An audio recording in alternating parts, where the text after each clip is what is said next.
What's up guys? Okay, ipapakita ko lang sa inyo.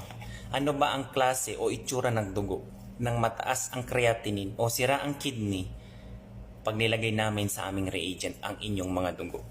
Okay? So, unahin muna natin dito sa dugo na to. Itong dugo na to, labeled 1 and 3. Okay?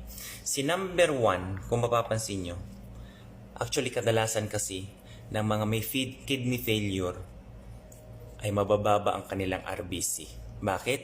Dahil wala nang kapasidad o mahina na ang capacity ng kidney ng mga produce ng tinatawag na EPO o yung erythropoietin na nagbibigay, ito isang hormone na nagbibigay ng signal dun sa ating mga bone marrow para mag-produce ng RBC. Okay? Paano kung sira ng kidney mo, hindi na siya makakasignal na kailangan ng RBC production. Okay? So, kaya ganyan. Kapag may kidney failure, laging mababa ang hemoglobin. Okay? Kaya sila nagda-dialysis para matanggal yung mga impurities, yung mga toxins, yung mga ganyan, para magiging maganda ang RBC. Etong pangalawa, yung number 3 ko, yan ang normal. So ngayon, ang point ko dito, ganito ang itsura ng dugo nyo kapag nilagay namin, kapag ikaw ay may problema sa kidney, kahit hindi mo pa yan ititest at nilagay namin sa reagent namin. So, ito yung mga reagent. Okay? Yan yung normal na reagent. Wala pang blood yan. Okay? Ang ginawa ko, isinalin ko to.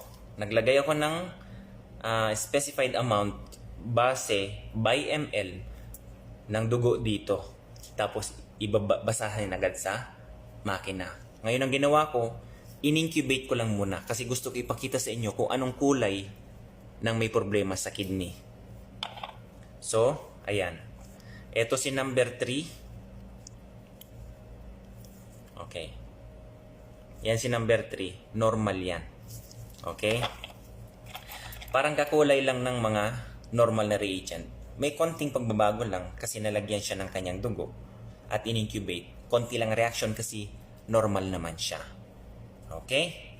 So, punta naman tayo sa number 1. Ito si number 1. Yan ang number 1 ko. Okay.